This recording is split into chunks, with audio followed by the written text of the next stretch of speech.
Très bien alors. Aujourd'hui, juste après les fêtes, on va étudier la Kabbalah, le Seder Shelo. Bien sûr, on l'expliquera d'après la Chassidut. Mais, voilà. Mais ce que l'enfant il a pris dans le ventre de la mère, justement, toute la Kabbalah. Dans le ventre de la mère, l'enfant a pris toute la Kabbalah, mais on ne pourra pas l'étudier à ce niveau-là, donc à un niveau inférieur, évidemment. Mais on doit apprendre, on doit tout connaître. Est-ce que c'est important? C'est tellement important que les sages disent que si on avait l'occasion d'apprendre ce qui s'appelle le Seder Ishtashelut, l'enchaînement des mondes ou l'agencement des mondes, connaître Dieu en fait, par son expression, et qu'on ne le fait pas, alors il aurait mieux valu ne pas venir au monde. Donc évidemment, on comprend que c'est essentiel. Pour ce qui est l'étude donc, du sujet des mondes divins, c'est-à-dire Dieu qui s'exprime à travers ces mondes, alors c'est aussi bien lié au monde dévoilé qu'au monde caché. Les mondes dévoilés et les mondes cachés, pour nous, on peut dire mais ça veut dire puisque tous les mondes sont cachés. En réalité, dans les mondes, il y a un état de monde dévoilé et des mondes cachés. D'accord? En hébreu, Alma Deit Galia et Alma Deit Kassia. On revient sur le point que notre monde, évidemment, c'est un monde dévoilé. Donc, ce qui nous paraît chez nous, Alma Deit Galia, c'est ce que nous voyons. Ce qui nous semble être Alma Deit Kassia, le monde caché, c'est ce qui n'apparaît pas à nos yeux. Mais en réalité, il y a également dans les mondes divins des aspects différents de ce qui s'appelle Alma Deit Galia et Alma Deit Kassia. Voilà, Kolat Chalot Kashot, dès que vous êtes prêts. Dès qu'on est prêt, on commence. Excusez-moi, là, il y a un arbitre. Alors évidemment, on va dire de manière historique, la connaissance des mondes divins, l'enchaînement et l'agencement des mondes, nous viennent la plupart du temps d'Eliyahu Hanavi, tel qu'il a enseigné au Mekoubalim, on va dire de manière générale. On va dire les grandes étapes, c'est évidemment d'abord le livre d'Adam Arishon, on pourrait dire c'est la première étape. Adam Arishon pour pouvoir rester attaché au Etz HaChaim. Etz HaChaim justement, le nom Etz HaChaim va devenir le livre de base de la Kabbalah moderne. Donc la Kabbalah moderne, on sous-entend par là la Kabbalah organisée de manière logique et divine, même si c'est une logique divine, mais de manière presque mathématique, comme une science exacte, qui n'est pas plus exacte que d'autres sciences, mais en vérité est exacte par le fait de la Emouna, de la foi juive, qui sait que cette science-là, c'est une science divine. Donc, c'est la science qui nous apparaît comme celle qui peut nous donner de rencontrer Dieu, de le connaître, de l'appréhender, et d'assimiler dans notre intellect ce qui va faire de nous un Mekabel, quelqu'un qui reçoit. Qui reçoit quoi? Qui reçoit le secret du divin. Et le secret divin, c'est la lumière divine. D'accord? Tout ça, c'est regroupé sous l'appellation Kabbalah, qui vient de l'étymologie de l'Ekabel, tout simplement, le nom lui-même veut dire quelque chose que l'on a reçu. Et ça nous laisse entendre aussi que Kabbalah, ça vient de Moshe depuis le Har Sinaï, puisque ça fait partie de la Torah cachée, mais de la Torah orale également. C'est pas la Torah écrite. Comment s'appelle le livre d'Adam Arishon? Le livre d'Adam Arishon s'appelle le livre de Raziel Amalach. De l'ange Raziel, c'est le livre d'Adam Arishon. C'est pas lui qui l'a écrit. C'est le livre qui lui a été donné à la sortie du Gan Eden pour le protéger. Et de là, on gardera toujours ce livre pour se protéger. D'accord? Il est dit après les fêtes, Yaakov alar le darko. Yaakov va sur son chemin. Le chemin, c'est le chemin des hommes, le chemin du monde. Et notre force à nous de rentrer dans le monde, c'est justement d'être attachés en haut. Il y avait un vieux chassid qui partait au Mikvé et qui passait toujours par un chemin difficile, escarpé pour atteindre le Mikvé. Et même quand il neigeait, que c'était très difficile, d'autres ont essayé de passer par là, ils sont tous tombés. Lui, un vieux chassid, il passait par ce chemin très difficile. Et les autres lui ont demandé, mais comment tu fais pour pas tomber? Alors, il leur a dit, quand on est attaché là-haut, alors on ne tombe pas. Et quand on est attaché là-haut, qu'est-ce que ça veut dire? Ça veut dire que quand on a l'esprit en haut, finalement, les choses sont différentes, on ne tombe pas. Il y a aussi Oui. un machal de Reb Mendel Futerfas où il y avait un équilibriste, quelqu'un qui marchait sur un fil, et il lui a demandé ensuite qu'est-ce que tu penses en fait. Il a dit surtout de ne pas regarder en bas et d'aller droit devant. Regarder le but à atteindre. Et c'est comme ça, grâce à ça, que je ne tombe pas. Voilà. Et en fait, c'est ça, dans notre vie, on doit être comme ça. Alors, 2 points. Être attaché en haut et aller droit au but. Ce qui sera défini par la définition de la Torah. Barati et Adam Yachar. J'ai créé l'homme droit. Il y a un livre de Kabbalah du Harizal, un très beau livre, qui s'appelle Adam Yachar. Adam Yachar, par excellence, aurait dû être Adam Arishon.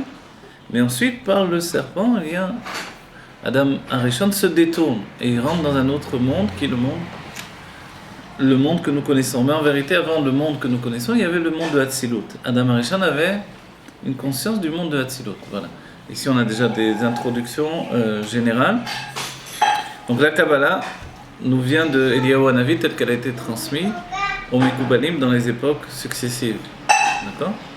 Le seul qui repousse cette idée-là, finalement, qui ne croit pas au Gilou Eliyahu, au dévoilement d'Eliyahu, c'est le Gaon de Vilna, qui était lui-même un Mekoubal, mais qui ne croit pas au Gilou Eliyahu.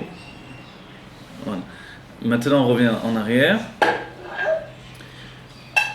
Alors, le premier livre connu, on va dire, c'est celui de Adam Arishon, de Raziel Amana.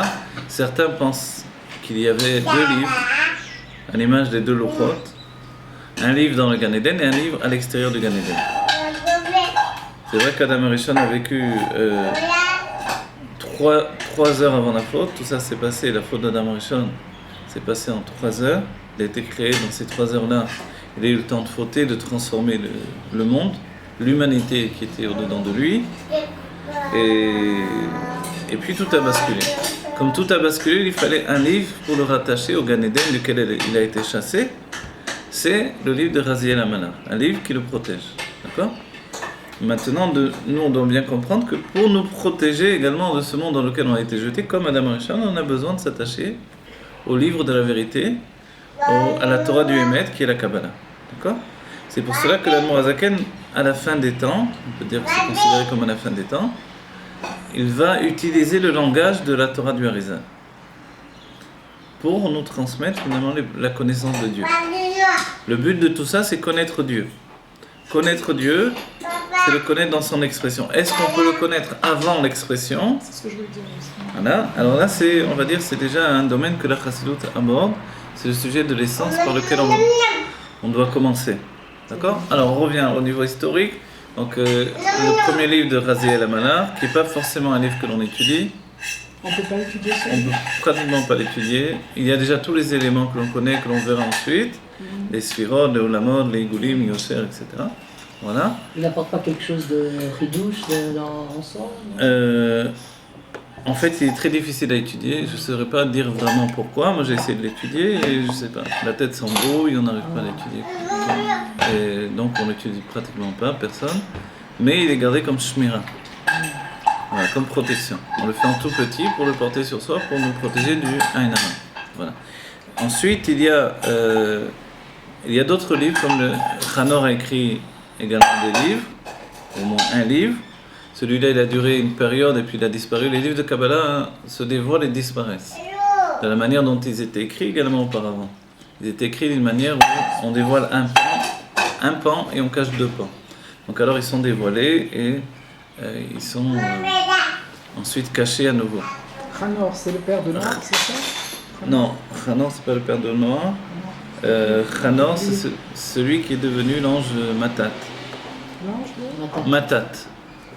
Hanor est devenu un ange. Hanor, c'était un tzaddik. Il est devenu l'ange Matat. Et l'ange Matat, ça représente vraiment, on va dire, un ange qui a pour but d'être témoin de tout ce qui existe jusqu'à la fin des temps et d'écrire, de retransmettre ensuite Est-ce que c'est Matat ? tout ce qui sera. Excusez-moi. Matat, c'est un Rachetevot. Oui, c'est quoi ? Matin, et après Tron, il ne faut pas dire son nom en entier, mais voilà, Matat, on l'appelle Matat. Voilà. Donc l'ange Matat, lui,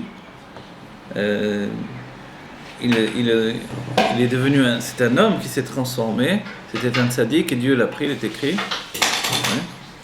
Hachem lakach oto. Et Dieu l'a pris, il l'a entraîné il est monté avec son corps dans les mondes divins, il est devenu un ange. Tous ceux qui montent dans leur monde divin, dans les mondes divins avec leur corps, deviennent des anges. S'ils arrivent à élever leur corps dans les mondes divins. D'accord ? C'est-à-dire à faire passer la matière dans le spirituel. Si on réfléchit bien, évidemment, c'est pas, comme on l'a défini dans des cours précédemment, c'est pas quelque chose de géographique, c'est quelque chose de... pas non plus de physique, absolument, mais c'est une histoire de dimension. Élever son corps à la dimension du spirituel. Est-ce qu'on peut l'imaginer ? C'est ça ce qui a été fait par Eliyahu Hanavi, par Hanor. Et ensuite, certains disent par Enoch aussi, avant Eliyahu Hanavi. Enoch qui serait devenu le malach Sandal. Voilà. Sandal. Certains disent que Enoch, les Matat, c'est le même ange. Maintenant, la grandeur de l'ange du malach Matat, c'est sa tête, elle est dans le monde de Yetzira, son corps dans le monde de...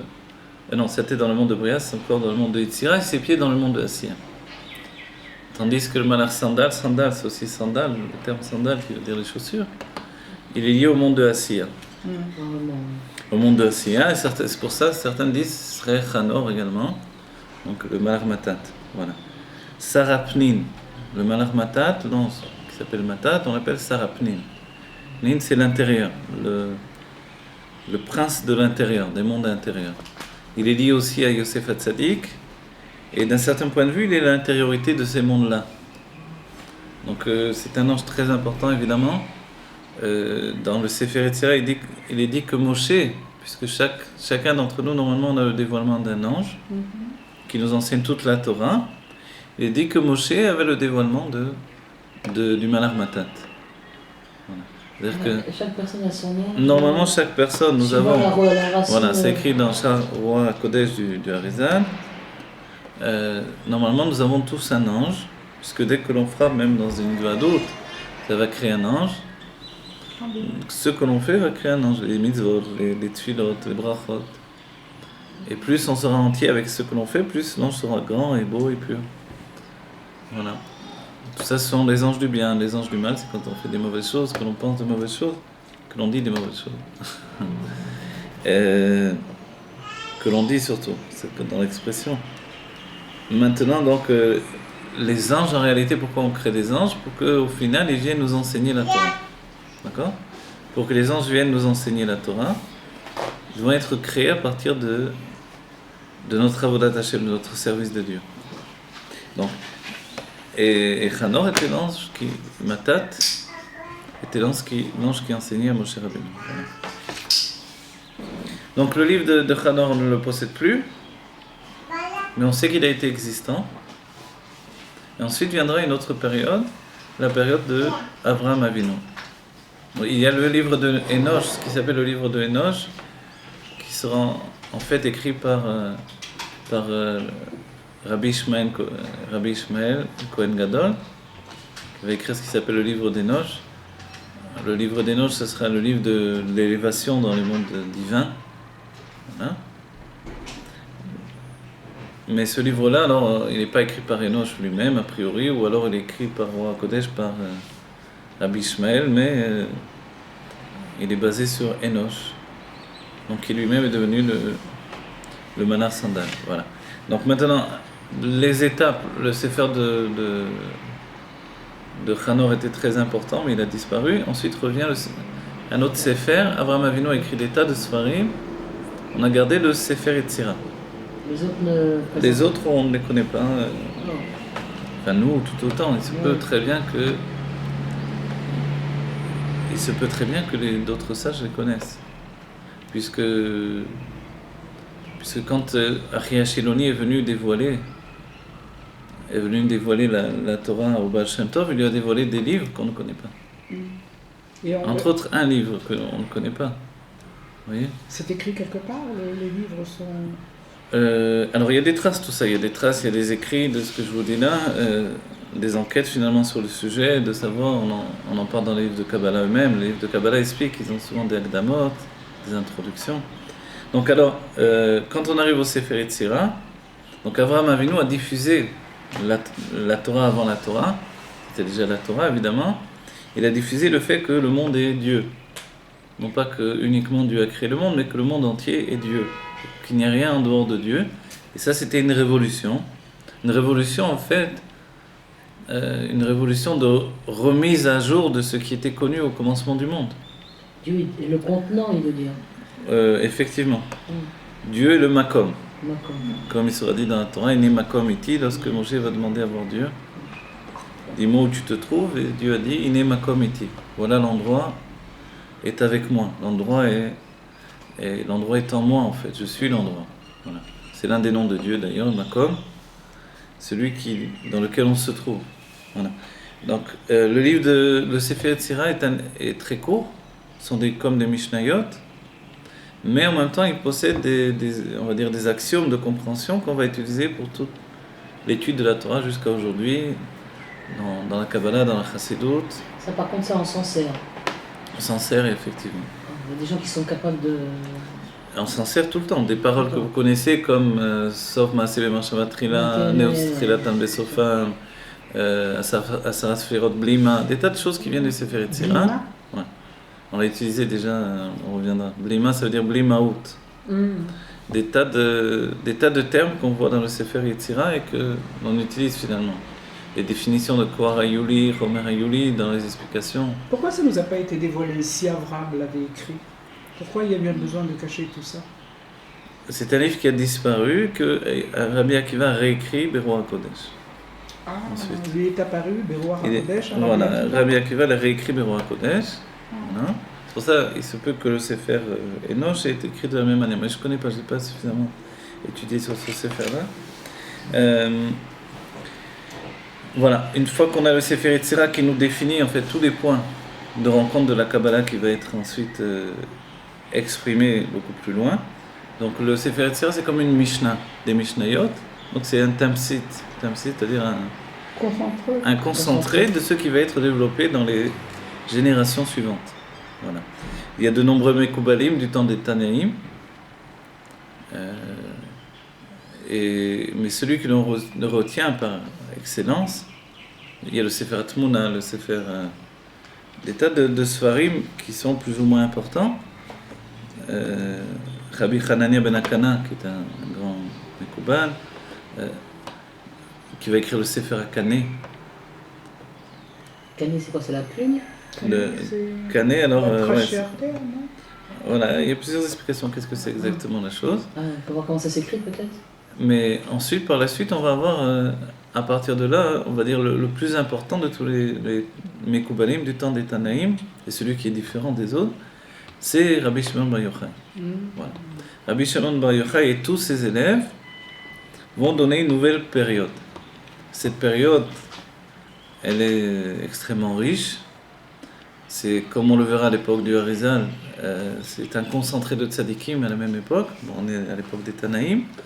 Autour de Rabbi Shimon vont se rassembler des grands Tanaïm qui vont apprendre de lui finalement la Kabbalah transmise à Rabbi Shimon par Eliyahu Hanavi, comme on l'a dit. Voilà. Et dans le Zohar, il y a tout. Souvent on dit il y a la Kabbalah, il y a le Zohar. Mais le Zohar est un des livres de la Kabbalah. Pourquoi on fait une distinction du Zohar par rapport aux autres livres? Parce que le Zohar est écrit tout à fait différemment que les autres livres. Il est écrit vraiment comme on va dire déjà comme une immense poésie. Il est écrit de manière où la forme importe autant que le fond, ce qui ne sera pas le cas pour les autres livres de Kabbalah. Donc c'est pas un livre dictionnaire, c'est pas un livre d'esprit mathématique, le Zohar. C'est pas un livre d'esprit scientifique. Alors on va dire qu'est-ce que c'est, comment on apprend la Kabbalah dans ce livre-là? On l'apprend en se promenant.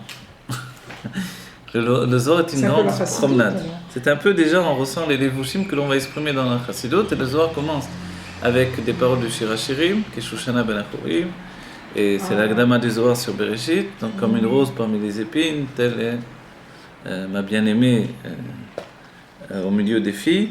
C'est comme ça, voilà. Alors tout ça, non. Alors tout ça, c'est la question déjà. On rentre dans le Zohar, Man Shoshana, quel Shoshana? Et alors on dit parce qu'il y a deux Shoshanim finalement. Il y a deux roses. la Shoshana élevée, la supérieure ou inférieure, la Bina ou la Malchut. Et on rentre déjà dans toutes les sphirotes et dans tous les sujets. Est-ce que Shoshana, ça veut dire rose ou bien le lys? Non, c'est la rose. La Shoshana, c'est la rose, c'est J'ai très entendu que c'était important. le lys aussi. Non, je sais pas, peut-être. Quoi qu'il en soit, c'est la rose, c'est sûr, d'après la Torah. C'est la rose. C'est la rose aux 13 pétales ou je sais pas quoi. Et il y a la rose aux 13... c'est pas 13 pétales, c'est 13 feuilles. Feuille, feuille. Oui, c'est ce que le Zohar va définir, oui. Plessar Aline. 13 feuilles qui sont sur la tige, il y en a 5 autour de la rose. 5 c'est feuilles. l'Yérida, les 13 c'est les 13 midot. Voilà, les c'est ça 13 mesures de miséricorde, 13 midot d'Arachamim. Et les 5, ce sont les 5 doigts de la main. Ah. Et la rose, elle représente le verre du Kiddush. C'est comme ça que le Zohar aussi est très particulier, c'est que le Zohar, c'est aussi un livre de halakha. Ouais. C'est un livre qui vous accompagne, c'est un livre de poésie, de Kabbalah, de halakha, On peut le voir écrit en hébreu, le Zohar, et que ce soit bien mais d'avoir. le Rabbi a dit que c'était pas, il n'y avait pas un chidouche d'écrire le Zohar en hébreu finalement. Mais nous, si on veut l'étudier. Alors effectivement, maintenant même en hébreu, c'est pas évident de comprendre, et parce que pour le comprendre, il faut étudier la Kabbalah. Ouais, d'accord. Voilà. C'est-à-dire que le Zohar, c'est pas un livre qui vient auto-expliquer son langage. Les Rébim diront que c'est seulement par l'apport de la Chassidut Chabad que finalement on comprend pleinement le Zohar. Mais auparavant, c'est vrai que c'est très difficile. Mais tout ça, c'est le monde de la Kabbalah. Et puis, il y a eu des grands,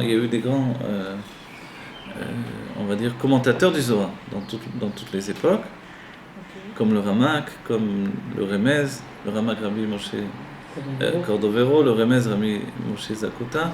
Ça, c'est les grands commentateurs. Et évidemment, dans les écrits du Harizal, on trouve des explications sur le Zohar. La base, finalement, c'est toujours le Zohar. C'est-à-dire la base de tous les livres de Kabbalah, à part évidemment le Sefer Yetzirah, mais quand il y a des Pirushim qui viennent après le Zohar, qui viennent expliquer le Sefer Yetzirah, ils se basent également sur le Zohar. Mais est-ce qu'on peut comprendre le Zohar de lui-même? Non. Il faut connaître la Kabbalah pour comprendre le Zohar. Donc le Zohar est un livre merveilleux au-delà de ce qu'il enseigne. C'est surtout comment il enseigne qui est merveilleux. Voilà. Et c'est ce qui a distingué même Rabbi Shimon des autres Tanaïm, ou même par exemple de Rabbi Akiva. Il est dit que Rabbi Akiva connaissait énormément de Kabbalah, puisqu'il va la transmettre à ses élèves. Et alors, si Rabbi Akiva, puisque c'est Rabbi Akiva qui a écrit le Sefer Yetzirah, s'il connaissait tant de Kabbalah, et que dans les Yerushalmi, il dit que Rabbi Shimon disait qu'il était juste un dixième de la connaissance de Rabbi Akiva. Alors on va dire, alors pourquoi Rabbi Shimon est tellement élevé, même peut-être bien au-delà de Rabbi Akiva? Comment c'est possible? C'est parce que le Zohar, c'est pas juste les enseignements qui sont transmis, mais que Rabbi Shimon savait comment les transmettre. Et ça, c'est quelque chose de merveilleux. Chaque enseignement, c'est une histoire.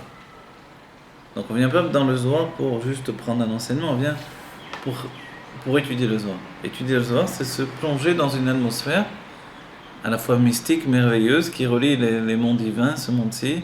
Et pas forcément à la portée de tous. Pas forcément à la portée de tous, mais pas forcément éloigné de tous également. Mais évidemment comprendre tout le Zohar profondément, alors effectivement il faut étudier beaucoup de Kabbalah. Voilà. Et en fin de compte beaucoup de Chassidut. D'accord. Donc le Zohar c'est le livre essentiel, il contient déjà tous les enseignements qui vont être développés par le Harizal et précisément qui vont être codifiés par le Harizal, et évidemment par celui qui précède le Harizal. Alors une fois qu'on a le Zohar, quels sont les livres importants qui viennent ensuite? Évidemment on se projette à l'époque du Harizal et il y a donc les livres du Harizal, ce qui s'appelle Ketiv Harizal. Mais auparavant, juste avant le Harizal, il y a le Ramak, l'un des grands une grande période de toute façon de la Kabbalah. Après la Kabbalah des Tanaïm, c'est la Kabbalah de Tzfat. Donc dans la ville de Tzfat s'est rassemblée une myriade de tzadikim, et la plupart étaient également des Mekoubalim, même quand ils étaient des hommes de Halacha, comme Rabbi Yosef Karo, qui était aussi un élève du Ramak. Alors le Ramak et le Harizal étaient très jeunes l'un et l'autre. Ils étaient à la même période. Yosef Karo, c'était pas un talmid du Hari aussi? C'était pas exactement. Il n'a pas pu être un talmid du Hari parce que le Hari lui a dit qu'il était lié à la Torah du Ramak, mais il aurait voulu. Mais c'était le Rav à cette époque-là, Rabbi Yosef Karo. Il priait dans la même Beth Knesset. Et quoique la Rizal priait dans deux Beth Knesset, puisqu'il était à la fois Sfarad et Ashkenaz. Il était à la fois Il était, oui, il était le père et le mère. Ashkenaz de son père et Sfarad de sa mère. Donc il priait quelquefois, il priait la semaine avec les Sfaradim, et le Shabbat il priait avec les Ashkenazim. Le Shabbat et les fêtes. Et il a expliqué pourquoi. Il a dit parce que le Shabbat et les fêtes, les Ashkenazim chantent. Et le chant, alors, il élève les prières de manière particulière. Donc c'est pour ça qu'à Tzfat, il y a deux Beth Knesset, l'Ashkenaz et la Sfarad. Parce qu'ils priaient à la Sfarad, celle qui est en bas, en face du cimetière, et l'Ashkenaz qui est en haut, il faut passer par les escaliers à l'intérieur. Voilà. Et voilà, dans cette époque-là, avant que l'Arizal arrive et rentre dans le monde de Tzfat, il y avait un personnage essentiel de la Kabbalah, c'était Rabbi Moshe Cordovero. Comme son nom l'indique, c'est une famille qui vient de Cordovero, de Cordoue en français on dit, donc de Cordova en Espagne. Voilà.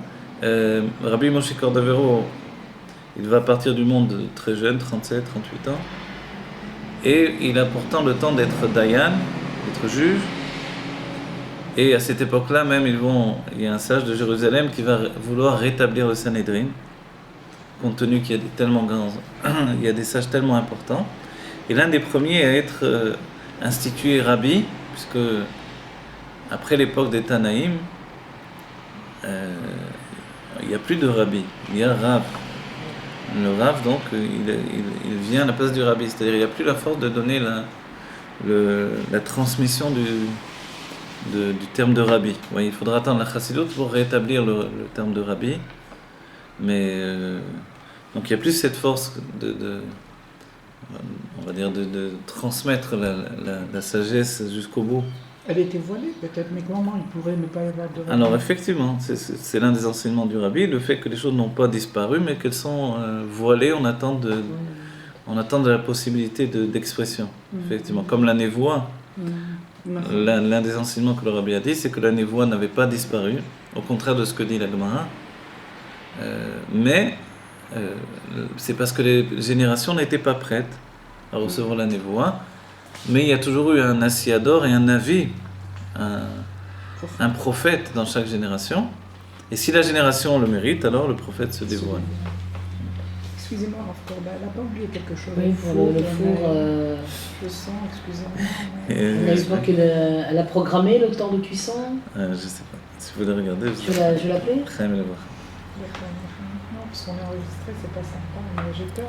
Alors voilà, bon, alors regardez, on va continuer un peu.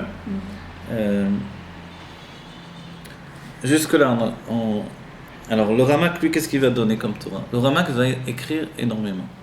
Il va écrire énormément, c'est l'un des plus grands écrivains du peuple juif. Il va écrire des textes merveilleux, somptueux, d'une écriture extrêmement belle, imagée. À cette époque-là, il faut signaler qu'il parlait en espagnol la plupart du temps. Il était donc à Tzfat. Il était à Tzfat. Et tout ça, justement, on apprend en étudiant les livres du Ramak et sa vie, etc. Il parlait en espagnol et puis le Shabbat, il parlait en hébreu. Donc l'hébreu, ou quand ils étudiaient la Torah, évidemment. Mais même dans l'étude de la Torah, ils utilisaient leur langue. Voilà. Donc c'était un rassemblement de Torah venue d'Espagne. C'était des sages d'Espagne qui s'étaient rassemblés. Rabbi Yosef Karo et le Ramak et son beau-frère, Rabbi Shlomo Alkabetz, qui a fait le Lechadodi, qui a écrit le Lechadodi, qui était aussi un grand Mekoubal. Et le Ramak, qu'est-ce qu'il a de particulier? Il est appelé, il est défini comme le Rambam de la Kabbalah. Le Rambam de la Kabbalah parce que il va réunir toute la Kabbalah qui a précédé et il va l'organiser. Il ne va pas faire encore ce qui s'appelle la codifier comme le Harizal, mais il va l'organiser. J'ai mis sur piquer le gâteau. Donc il va l'organiser, c'est-à-dire qu'il va réunir toute la Kabbalah, on va dire la Kabbalah de Tohu. On dira que la définition, Tohu, c'est un terme de Kabbalah qui désigne le désordre, on est déjà habitué. La Kabbalah de Tohu, Donc c'est une Kabbalah qui n'est pas encore ordonnée, codifiée de manière précise pour devenir une Kabbalah moderne, comme celle du Harizal. C'est une Kabbalah qui est dans tous les sens,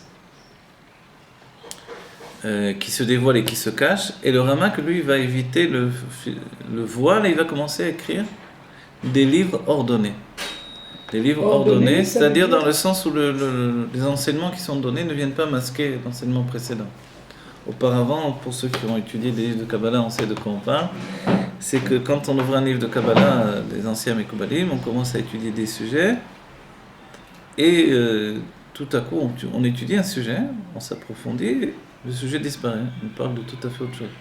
Pas la manière de la Gemara où il y a toujours un lien, etc., mais de manière à nous voiler totalement le sujet. C'est-à-dire que la personne qui commence à étudier, alors elle peut très bien abandonner après quelques lignes parce que se dit pourquoi il me parle maintenant. Il n'y a pas de rapport. Voilà, il n'y a plus aucun rapport. De manière à vous voiler, à cacher finalement. Et après, il faut chercher encore beaucoup plus loin, on retrouve à nouveau le rapport avec ce qui était auparavant, et ainsi de suite. Donc c'était de cette manière qu'étaient écrits les livres auparavant, avant le Ramak. Pas tous évidemment, mais pour la plupart, on va dire. C'est pour ça, en Chassidoute, on est perdu, en vrai. Oui, dans les dernières générations, oui. Ça a pris du temps pour mettre ça en Voilà, tout ça, c'était une lutte, c'était... Même beaucoup d'opposants. Voilà. Ensuite, dans le monde ashkénaze, il y aura beaucoup d'opposants. Dans le monde sfarade, il n'y a pas eu d'opposants, ni dans Eretz Israël. Voilà. Le Ramak, c'est une très belle Torah, on a dit. Il écrit très très bien, de manière très claire. Il fera l'un des livres essentiels, c'est le Pardes Rimonim du Ramak, qui est connu donc. Le Pardes Rimonim, lui, c'est une sorte de grand dictionnaire. Voilà, c'est pour ça que j'ai dit auparavant que le Zohar n'était pas ce genre d'écrit-là. Donc le Ramak va écrire énormément de Pirushim du Zohar, mais il y a aussi le Pardes Rimonim qui lui va commencer à expliquer chaque terme. Technique, c'est plus technique. Voilà, il va venir, c'est déjà la Kabbalah. La Kabbalah, elle est de cette manière-là. Elle n'est pas comme le Zohar finalement, qui lui est vraiment une immense promenade merveilleuse et divine. La Kabbalah donc vient, ce sont comme des livres scientifiques d'études. Donc il vient expliquer chaque terme, qu'est-ce que c'est Keter, qu'est-ce que c'est Chokhmah, qu'est-ce que c'est Bina. Donc c'est essentiel. Le Harizal ne fera pas ce travail-là. Voilà.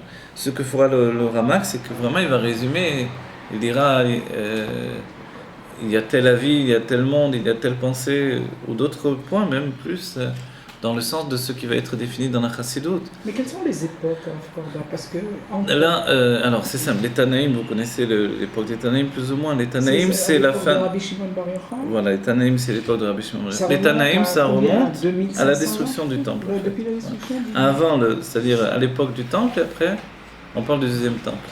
L'époque du temple, et puis la destruction du second temple. Voilà, les Tanaïm vont commencer à cette période-là. Donc il y a des Tanaïm qui ont connu le temple et qui, voilà, c'est pour ça qu'on dit Rabbi Shimon Kohen Gadol, il était d'une famille de Kohanim. Vous voyez? Donc ça c'est le, donc il y a, maintenant c'est facile, c'est le décompte par rapport au décompte de nos années, ça va faire 2000 ans et quelques quoi. Voilà, oui. Et par contre l'époque de Tzfat, alors c'est à la Renaissance, vous voyez la Renaissance dans le monde, l'époque de la Renaissance, c'est le 15e siècle. Voilà la renaissance des... La Renaissance, ouais, là je vous parle, Mais quel rapport? je ne vais pas vous dire date en hébreu maintenant, pour vous dire la Renaissance. Non, il y a un rapport justement. C'est avant l'acquisition d'Espagne encore. Est-ce que c'est avant? Non, alors l'acquisition d'Espagne c'est très complexe. Parce que le Rambam, il y a bien 900 ans. Oui, effectivement, c'est avant, mais en vérité, c'est avant, c'est vrai. Oui, c'est avant l'acquisition d'Espagne. Parce que quand vous nous parlez du Ramak, Oui, c'est aussi avant l'acquisition c'est aussi à d'Espagne. cette Mais c'est époque. déjà les premières expulsions. les premières expériences, il y en a toujours eu en vrai, c'est vrai. Non, ouais, mais là, c'est Et Harry, ça fait combien? 900 ans? Non, alors c'est le Ramak, le Hari, c'est la même période. C'est à la même époque, mais... Le Rabbi Yosef Karo, c'est la même époque. C'est la même époque aussi, oui, mais c'était pas à l'époque du Rambam. Rambam, c'était Non, avant. le Rambam, c'est avant. Voilà. Le Rambam, c'est avant. Donc ça peut faire 600 ans, Voilà. 700 ans. En fait, il se peut très bien, à cette époque-là, l'Inquisition d'Espagne, oui, elle avait commencé, et sans doute, certains étaient partis, mais il y a eu plusieurs périodes. On se rappelle, le Rambam lui-même a dû quitter le Rambam aussi est né à Cordova. Il a dû quitter aussi... Ah, il n'est pas né en Égypte, je crois qu'il est Ah en non, pas du Égypte. tout, il est né à Cordova, c'est un Espagnol. Il écrit lui-même, son nom, il écrit Rami Moshe Ben Maimon, un Sfaradi. Voilà. Annie Moshe Ben Maimon, Asfaradi, quand il écrit son livre, Et on il dit écrit. l'élite du genre humain. En toute sa stature. Ouais, on dit que l'Espagne a été le berceau de la Kabbalah. Ah oui. Voilà, pourquoi? Entre autres choses, parce que voilà, tous ces grands Mekoubalim venaient d'Espagne. Donc effectivement, on va dire c'est à la fois la période, oui, c'est la période de l'Inquisition, effectivement, mais elle va durer très longtemps l'Inquisition, Voilà, c'est pour ça que c'est c'est ça. difficile à établir Les exactement. enfants. C'est pas juste une petite période, elle va durer même... Des centaines d'années? euh, Oui. elle va- Pas des centaines, mais au moins 200, 300 ans. Ah oui, beaucoup plus de ça. Avec que les ça. pogroms, Oui, tout oui, ça, elle tout va ça. durer très longtemps et puis elle a été vraiment été éradiquée il n'y a pas si longtemps, vous voyez. Bon, alors voilà. Et le Ramak, on a dit très important, il est considéré comme le Rambam de la Kabbalah parce qu'il réunit tout ce qui a précédé, toute la Kabbalah précédente. Il organise, vous savez, dans la Chassidut, il est dit qu'il ne suffit pas d'étudier la Kabbalah du Harizal pour comprendre la Chassidut Rabbah, il faut aussi étudier la Kabbalah du Ramak. Donc il faut étudier les deux, on va dire. Si on le faisait à la manière ancienne, on va dire, à la manière organisée des anciens Chassidim, qui pour aller étudier avec l'Anmorazaken devait connaître toute la Kabbalah du Harizal par cœur, c'est les grands Talmidim évidemment, et aussi la Kabbalah du Ramak. Ramak. Voilà. Il est dit également que le Ramak, le Baal Shem Tov dira que le Ramak est plus proche de la Chassidut parce qu'il ne parle pas du Tzimtzum. Le Tzimtzum, d'un certain point de vue, dans l'expression, c'est un chidouche du Harizal. Mais on va y venir alors. Donc alors voilà, à l'époque du Ramak, son beau-frère Rabbi Shlomo Alkabetz, il pratique l'écriture spontanée. Ashbat HaKolmus, ils lisent des noms divins, des noms des anges, et puis hop, ils écrivent à la vitesse de l'esprit. Donc c'est un moment d'écrit. Il pratique également la parole spontanée pour trouver de nouvelles idées constamment. Et c'est vraiment des milliers de textes qu'il a écrits, très très riches, et des pirouchim merveilleux du Zohar, avec vraiment des explications infinies et profondes. Voilà. Donc c'est l'un des grands Mekoubal essentiels qui va préparer le monde à la venue du Harizal. Voilà. Le Harizal n'est pas son élève. Le Harizal n'est l'élève que de Eliyahu Hanavi dans la Kabbalah. Dans le Niglé, il a participé à la Shita Mekoubetzet, à un écrit de Klalim sur l'étude de la Gemara. Donc il était aussi dans le Niglé, le Harizal. Il était un génie très très jeune. Il s'est marié très jeune aussi. Le Harizal, il est parti. Donc il s'est marié du genre vers l'âge de 13 ans. Non, de 13 ans, quelque chose comme ça. Il est parti en Égypte. Et puis après, il a disparu de la Tmouna du monde. Il est né à Jérusalem, le Harizal. Comme vous savez, à Jérusalem, il y a un musée. C'est l'endroit que va reprendre le Or HaChaim. Rabbi Chaim Ben Attar va aller à Jérusalem. Il va reprendre la maison où était né le Harizal. Et là-bas, il va faire son QG là-bas. Son endroit d'étude et de prière. Voilà, avec ses élèves. Donc il est ramené avec lui ses élèves. Et là-bas, ils vont s'installer. Donc il est né à Jérusalem. Ensuite, il est parti à Tzfat. De Tzfat, il s'est marié. Il est parti en Égypte avec son beau-père. Et ensuite, il demandera à son beau-père de lui faire une cabane, de lui allouer une cabane et lui donner une cabane dans laquelle il va s'isoler. Et c'est dans cette cabane qu'il va avoir le dévoilement de Eliyahu Hanavi. Et sa femme, excusez-moi. Non, alors bien sûr, oui. Et dans cette cabane, il y avait un minyan qui venait prier tous les jours et je crois qu'il retournait à la maison pour le Shabbat. Ah, d'accord. Voilà, non, il était marié. Je crois qu'il l'avait laissé en... Non. Il Non. a eu un enfant qu'il a perdu, c'est ça? Je ne sais pas, j'ai l'impression que oui, mais je ne sais pas vous dire. Oui, parce qu'Antienne, il nous disait que quand Oui. il avait dévoilé, quand le rabbi Rabbi Chaim Vital lui a demandé de lui a venir. demandé et que ça s'est dévoilé, son enfant est mort par la suite. Ah oui, parce que lui-même va mourir entre guillemets, si on peut dire que des tzadikim comme ça ne meurent pas, évidemment, mais lui aussi va partir du fait qu'il va dévoiler au Rabbi Chaim Vital l'un des secrets les plus importants. Voilà. C'est qu'il ne devait pas le faire. Non, alors voilà, l'explication, on va voir. L'explication en général, on va essayer de vous le dire en général. Donc c'est Oui. pour l'instant l'historique de la Kabbalah avant de pénétrer, mais c'est important de le savoir aussi. Donc le Harizal va reprendre les élèves du Ramak, Du Ramak. de Rabbi Moshe Cordovero. Le Rabbi Moshe Cordovero était un jeune homme, donc c'est pas extraordinaire qu'un autre jeune homme vienne le remplacer, mais ce qui est extraordinaire, c'est que ça soit un inconnu. Parce que le temps qu'il est passé en Égypte, même si en Égypte, certainement il avait une certaine aura autour de lui, et qu'on savait que c'était quelqu'un d'extrêmement pieux, et bien qu'on ne savait pas du tout quel niveau il avait atteint, il était inconnu. Vous voyez, comme à la manière dont notre rabbi aujourd'hui, il a été inconnu pour les chassidim. Le Harizal, quand il est revenu à Tzfat, personne ne le connaissait.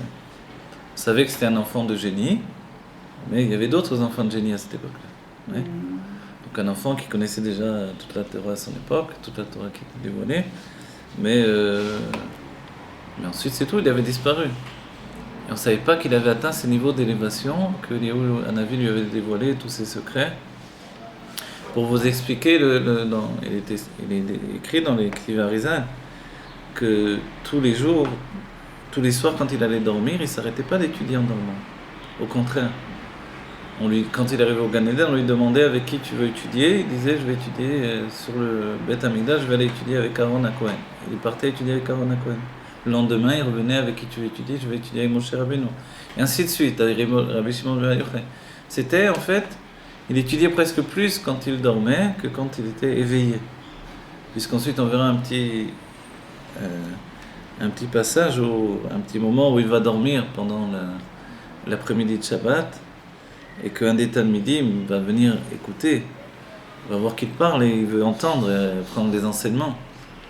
Et il se réveille, il le trouve à côté de lui et il lui dit que même si c'était juste un quart d'heure, il a dit même si tu voudrais recueillir ce que j'ai étudié maintenant pendant ce quart d'heure-là, il faudrait une vie entière, il faudrait que tous les roseaux soient des plumes, tous les hommes des écrivains, et toutes les mers de l'encre. Peut-être tu auras assez de temps pour écrire tout ce que j'ai étudié dans ce quart d'heure c'était Parashat Bilam. 80 ans, j'ai entendu. 80 ans, il se peut que ce soit l'expression 80 ans, effectivement, qui peut être définie comme toute une vie. Ah oui. Mais cette même phrase a été dite aussi par Rabbi Eliezer Agadol. Alors peut-être c'est une allusion au fait qu'il soit peut-être lié à Rabbi Eliezer Agadol, parce que le Harizal a dévoilé les Gilgulim, les réincarnations de son élève, Rabbi Chaim Vital, mais il n'a pas dévoilé ses propres réincarnations, de ce que je sais en tout cas.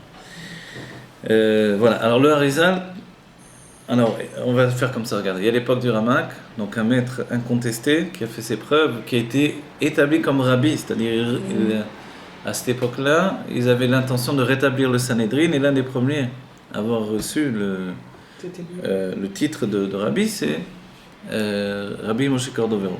Voilà. Et à ce moment-là, donc grand Mekouba, les grands hommes de loi, grand Dayan, mais quand arrive le moment où il doit quitter ce monde, donc très jeune, on a dit 37-38 ans, comme le Harizal exactement, donc c'est une catastrophe, c'est un drame pour les Talmidim, c'est quelque chose d'incompréhensible.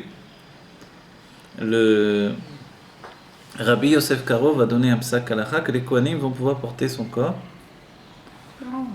parce qu'il n'avait aucune faute sur lui. Il n'avait aucune faute sur lui, les Kohanim vont pouvoir, d'entre ses élèves, il y avait des Kohanim, ils pourront porter son corps, donc c'est appelé halakha tout à coup. Il dit parce qu'il est parti simplement de la faute, on va dire du nachash, du venin du nachash, du serpent. Sous-entendu de la faute d'Adam Arishon, il doit partir, mais en réalité, il n'a pas de faute, il n'a pas de raison. Voilà. Donc voilà, mais quand ils vont venir pour l'enterrer, c'est là où il va se passer quelque chose. Avant qu'il quitte ce monde, les Talmidim étaient les élèves du Ramak à qui il a dévoilé tellement de Kabbalah. Tout à coup, ils se retrouvent orphelins, ils ne savent plus quoi penser. Et le Ramak va leur désigner un successeur. Il leur dit, ne vous inquiétez pas, il viendra un successeur, il viendra quelqu'un pour me remplacer. Et bon, évidemment, ils veulent accepter personne, mais enfin, en bout de compte, ils demandent, mais comment on pourra le reconnaître? Alors, il va leur dire que celui, au moment où vous m'enterrez, qui vous dira exactement où se trouve ma tombe, parce qu'il verra, je ne sais pas s'il dit parce qu'il verra une colonne de nuée, mais tu sais ce qui va se passer. Alors celui-là, qui saura exactement où il faut m'enterrer, celui-là, sachez que c'est mon successeur. Voilà. Entre-temps, on va dire, est-ce qu'ils se sont rencontrés, le Ramak, le Harizal? Les gens aiment bien dire, le Harizal c'est l'élève du Ramak, c'est pas aussi évident. Le Harizal est surtout l'élève de Eliyahu Hanavi, c'est certain. le Ramak aussi sans doute, une grande partie de sa compréhension. Maintenant, ils se sont rencontrés pendant l'espace de 1 an et C'est marrant, peut-être quand vous dites- moins d'1 an peut-être, 1 an et quelques ou moins d'1 an, il faut vérifier dans les... Quand vous dites que le Voilà. Ramak était l'élève de Eliyahu Navi, Ouais, le Ramak était l'élève de Et Eliyahu le- Navi, le le Harizal aussi Harizal, sera l'élève de c'est- Eliyahu Navi. non, vous n'avez pas dit du Harizal qui était élève de... D'Eliyahu Navi de- essentiellement, oui. C'est assez surprenant parce que bon, Eliyahu Navi, il apparaissait comme ça et il disparaissait. Oui, mais Eliyahu Navi, Comment on peut dire il vient enseigner la Torah, vous savez. Ouais. Son but, c'est d'enseigner la Torah. Comme tous les anges, finalement, les anges viennent enseigner la Torah. Mais comment on peut savoir? C'est lui qui le dévoile? Alors oui, tout simplement. c'est lui qui le disait. Voilà, Ah, la d'accord. Kabbalah, c'est Kabbalah. C'est-à-dire, ce que je vous raconte là aussi, c'est de la Kabbalah, dans le sens où on a reçu comme ça et comme ça. Dans les livres de Kabbalah, il y a aussi une tradition d'écrire la vie des tzadikim et de dire Ah, voilà comment ok. ça s'est passé exactement. Donc les livres, dans les Ktiv Harizal, est écrit aussi pas mal de choses sur la vie. Par exemple, dans Shara Gilgulim, Rabbi Chaim Vital nous donne des enseignements. Vous voyez, sur son maître, il nous dit des choses, ça s'est passé. Et petit à petit, évidemment, les livres de Torah, c'est pas tout écrit tel quel. Mais il y a eu des akdamot, des introductions, des choses. Et quand on recolle les morceaux, alors on peut écrire une vie finalement, enfin, des périodes de vie. Donc, qu'est-ce qui s'est passé? Le Ramak a dit, donc, celui qui verra, etc. Et au moment où on a enterré le Ramak,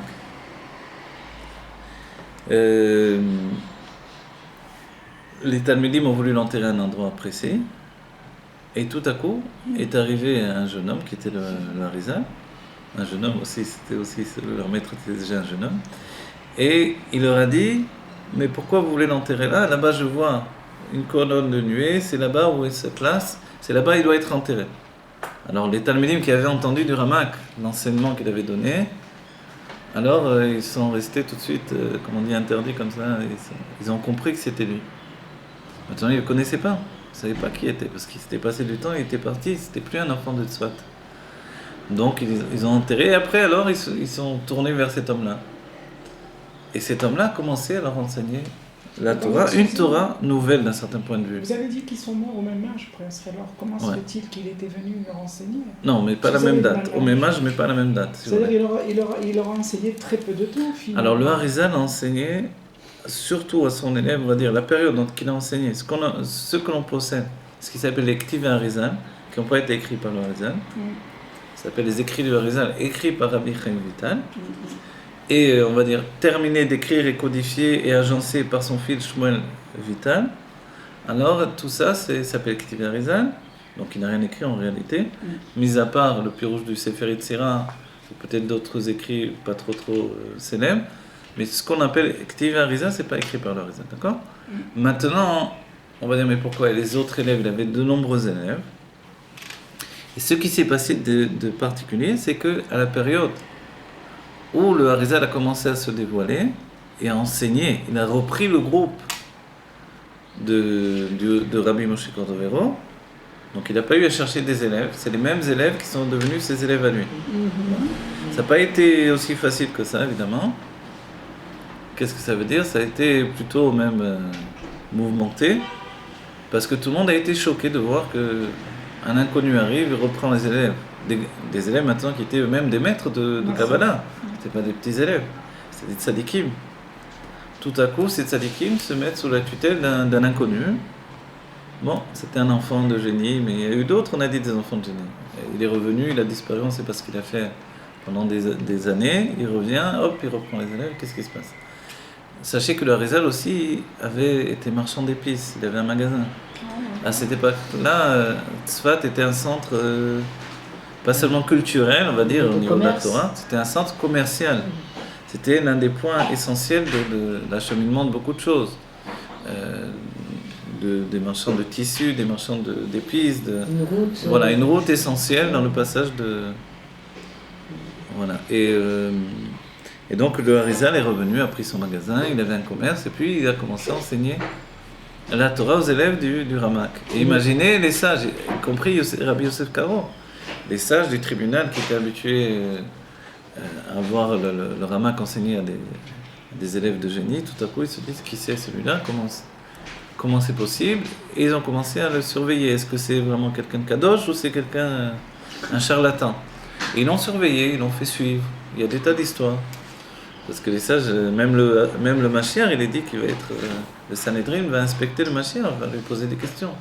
Quand le Mashiach va dire la shrita du Shoraba, elle est cachée, le Léviathan va faire la shrita avec sa nageoire, alors de dire qu'elle est cachée, c'est facile pour nous. Parce que on le reçoit tel quel, mais devant le Sanhedrin, alors le Mashiach va devoir expliquer pourquoi elle est cachée et comment elle est cachée. Vous voyez.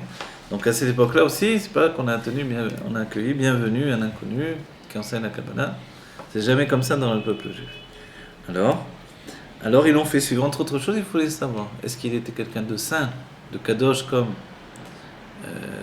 le Rama, qui était donc un Il tzaddik. n'aurait pas dit ça sinon, le Rama. Oui, mais eux, ils n'étaient pas au courant. C'était que les élèves. Il y avait qu'un petit groupe, il y avait que quelques élèves qui étaient au courant de ça. Même Rabbi Chaim Vital, qui n'était pas là, qui était en Égypte, à ce moment-là, n'était pas au courant. Et Rabbi Chaim Vital a entendu. C'était pas comme aujourd'hui, on sait immédiatement, mais finalement, il a entendu, on lui a écrit des lettres, il a su par des gens de passage, qu'à Tzfat, il y avait un successeur au Ramak. Et lui, c'était le plus ancien des élèves, et le plus grand des élèves du Ramak. Donc, a priori, tout le monde pensait... Rabbi Chaim Vital. Okay. Et il était âgé déjà. Et tout le monde pensait que c'est lui qui allait continuer peut-être que lui-même le Ramak. Et peut-être que lui-même le pensait, effectivement. Mais c'était quelqu'un de pur. C'était avec son père, il est dit, c'était l'un des deux piliers qui tenaient le monde, en fait. Tellement ils étaient purs et élevés. Rabbi Chaim Vital. Et il y a toutes des histoires ensuite, parce qu'il y a beaucoup d'histoires autour de ça, de cette période-là. Mais quoi qu'il en soit, il a entendu, quelqu'un l'a remplacé, il s'est dit, qu'est-ce que ça veut dire? Comme tout le monde, il a pensé, c'est quoi cette histoire-là? Un inconnu arrive, il prend la place. Bon. Évidemment, chacun pensait, c'est un imposteur, voilà ce que tout le monde pensait, quoi. Et une petite histoire où le tribunal de Tzfat faisait suivre le Harizal pour voir s'il avait un comportement sain, qu'est-ce qu'il avait, est-ce qu'il était particulier ou c'était un homme comme les autres et à un moment on dit que le Harizal marchait dans Tzfat, dans les ruelles de Tzfat, vous connaissez comment c'est, et puis quelqu'un va passer et va toucher l'épaule du Harizal. Et le Harizal se retourne comme ça et dit, qu'est-ce que tu as fait? À cause de toi je dois courir au mikvé maintenant. Et il s'est mis à courir au mikvé, le Harizal. Maintenant, ceux qui suivaient le Harizal, ils ont vu ça, ils ont couru derrière la personne. Ils l'ont attrapé, ils lui ont dit, qu'est-ce que tu as fait? Alors, il voulait pas dire, sauf, il a avoué qu'il venait de manger de la viande pas cachée. Voilà. Et donc, parce qu'il avait touché le Harizal comme ça, à l'épaule en passant, le Harizal a dû courir au mikvé. Et là, ils ont vu que le Harizal, c'était pas quelqu'un comme les autres. Après, il y a eu des grandes contestations sur la manière dont le Harizal, qui était aussi un Dayan, va juger également les gens. Voilà. Et on le dit déjà. J'ai l'impression qu'il est. Il donne pas droit à l'erreur, quoi. Harizal, il est un peu strict. Non, c'est un homme de chesed, de générosité. Je ne saurais pas définir si c'est exactement le Nassiador de sa génération. Peut-être que oui, ou sûrement que oui, à moins que ce soit Rabbi Chaim Vital lui-même. Je ne sais pas définir. Je pense à l'impact que ça fait sur l'homme qui a mangé. L'homme, sans doute qu'il a dû faire tchouva, quoi qu'il en soit. C'est ça, j'espère. Pas qu'il a été dans l'autre direction. On verra, on dira des points après. Je rapporte souvent ces enseignements-là, mais puisqu'on réunit tout l'état d'esprit aujourd'hui, on fait l'historique de la Kabbalah. Donc Rabbi Chaim Vital entend parler du Harizal, mais lui-même, il est occupé, il n'a pas besoin de personne pour étudier, il étudie. Et il étudie le Zohar. Qu'est-ce qu'ils étudient? Essentiellement le Zohar. Les écrits de Kabbalah vont être édités en Italie, essentiellement. D'abord parce que les premiers Baté de Fous viennent d'Italie, le premier Rashi est édité en Italie, mais aussi parce qu'il y avait un grand Mekoubal, qui était aussi un grand talmudiste, le Rama Mifano, ou Pano, ça dépend comment on prononce, mais le Rama Mifano, qui est un grand Mekoubal lui-même, qui va écrire aussi des livres, et qui va éditer le Pardes Rimonim du Rama, qui est les livres de Kabbalah, et qui va connaître également d'autres élèves du Harizal. Le Harizal, avant de rencontrer, c'est important cette période-là, avant d'avoir comme élève principal Rabbi Chaim Vital, qui va écrire dans tout ce qu'on appelle les Ktiv Harizal, les écrits du Harizal, il va avoir d'autres élèves, donc les élèves du Rama qu'on a dit. Il y avait d'entre eux, entre autres, il y avait un élève qui s'appelait Rabbi Israël Sroug. Sroug, ouais. Rabbi Israël Sroug est un immense tzaddik et Mekoubal, va recevoir du Harizal des enseignements qui n'ont pas été écrits par Rabbi Chaim Vital. Entre autres choses, et c'est important pour la suite des événements, on va dire, c'est que ce sont des enseignements qui parlent de au-delà du Tzimtzum. D'accord ? Pour l'instant, on va l'expliquer ensuite plus en détail, on a déjà vu dans nos cours évidemment. Lien avant le Tzimtzum, c'est-à-dire ceux qui pénètrent déjà dans l'intimité de Dieu, on va dire d'un certain point de vue. Le Harizal, dans les Ktivei Harizal, n'en parle pas. Les Ktivei Harizal vont commencer dans les écrits de Rabbi Chaim Vital par le Tzimtzum Harishon, le premier Tzimtzum, qui n'est pas en vérité le premier Tzimtzum, mais qui va être défini de cette manière-là. Voilà. D'accord. Donc Rabbi Israël Sroug, il va recevoir ses enseignements. Comment il les a reçus, ces enseignements? Par le Harizal. Non, par le Harizal. Ah, directement. Directement, c'est un des élèves qui va entendre la Torah du Harizal avant que Rabbi Chaim Vital ne vienne s'installer, ne revienne à Tzfat. D'accord ? Pour l'instant, Rabbi Chaim Vital, sans doute du fait du départ de son maître, il est en exil. Je ne sais pas la raison exacte pourquoi il était en Égypte. Finalement, c'est un chassé-croisé. Le Harizal était en Égypte, il repart, c'est le Rabbi Chaim Vital qui... C'était pas Beoto Zman, les deux ? Alors, après, ils vont se rencontrer. Pour l'instant, ils ne sont pas au même endroit. Et qu'est-ce qui va se passer ? Alors, Rabbi Israël Sroug va partir en Italie et il va rencontrer le Rama Mifano, il va lui transmettre ces enseignements-là. Ces enseignements-là, ils vont être rapportés ensuite dans un livre essentiel qui s'appelle Emek HaMeler.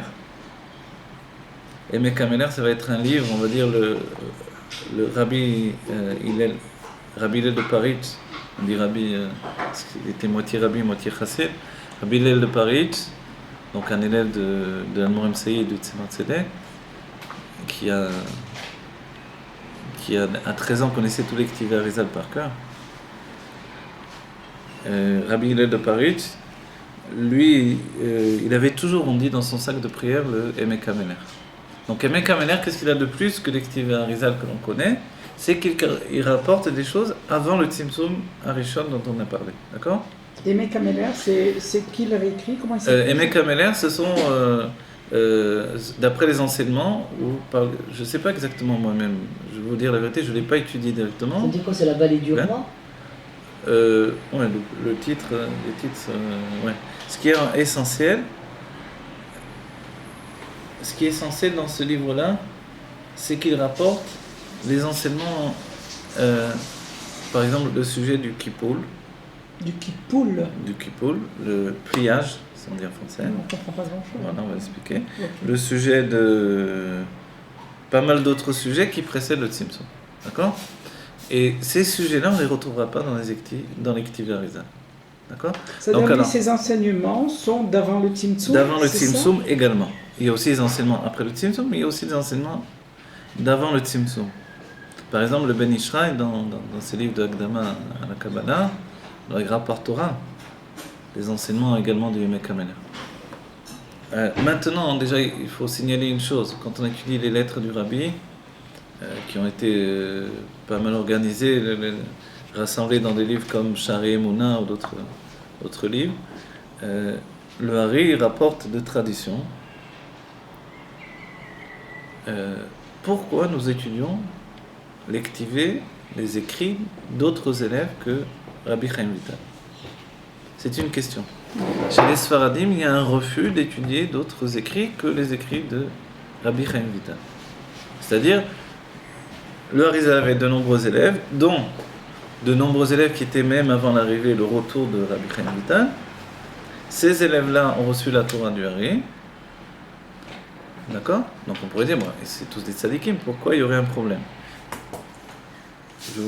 On devance le temps parce qu'à un certain moment, le Harizal lui-même va dire, il va reprendre les écrits des élèves et il va dire seulement ceux de Rabbi Chaim Vital, c'est exactement ce que je dis. Voilà. C'était celui qui est le plus fidèle dans ses... Voilà, c'est-à-dire que pourquoi on va dire, comment c'est possible une chose pareille d'un certain point de vue? Il y a aussi le fait que il peut y avoir des contradictions qui semblent être des contradictions entre la Torah du Ramak et la Torah du Harizal. Et quand on est formé à une école, c'est pas toujours très facile de passer à une autre école. Vous voyez ? Dans la Chassidut, c'était pas toujours facile de passer d'un rabbi à un autre. certains chassidim n'ont pas eu la force, on va dire, émotionnelle ou de passer, de quitter un rabbi, d'en prendre un autre. C'est pas une chose facile. On citera le père du rabbi qui avait du mal à être un rabbi du rabbi Rayatz, un chassid du rabbi Rayatz, pardon. Parce qu'il s'attendait lui-même peut-être à être un rabbi en réalité. Donc c'est pas évident, il était tellement attaché au rabbi Rachab que c'est pas une chose comme ça, comme on claque des doigts. Le père du rabbi était attaché au rabbi Rachab? Oui, au rabbi Rachab, oui. Donc évidemment, dans cette époque-là, il y avait aussi ce problème. Et si bien qu'il y a même eu des contradictions. Quelquefois, au début, les élèves du Harizal, donc qui étaient les élèves du Ramak, ont commencé à se mettre en colère et pouvoir dire mais d'où ça sort ça? Notre maître nous a jamais enseigné comme ça. On a eu le Ramak nous a pas dit des choses comme ça. C'est pour ça qu'on dit assez les Ramak. Ouais. Et le Harizal disait allez voir, demandez à sa veuve, allez voir dans la maison, dans tel meuble, dans la maison, dans tel tiroir, ouvrez là-bas, il y a des écrits, regardez la 4e page, vous verrez l'enseignement que je viens de vous donner. Le Talmud partait, il courait à la maison, il tapait, bonjour madame, voilà. Je peux voir qu'il s'est tellement denté. Il ouvrait, il regardait, il y avait écrit ce qu'il disait. Telle confiance voilà. qu'il avait. Et donc, c'était comme ça, c'est pas facile, je vous dis, c'est pas... vous vous rappelez, Rabbi Zera a jeûné 100 jeûnes pour oublier le Talmud Bavli, pour étudier le Talmud Yerushalmi. Il est évident qu'on ne parle pas, il me semble, hein, peut-être je me trompe, mais on va dire par l'expérience des années d'études et d'enseignement aussi, il me semble qu'il ne s'agit pas d'oublier tout ce qu'il a appris, mais surtout d'oublier le système d'études, vous voyez ?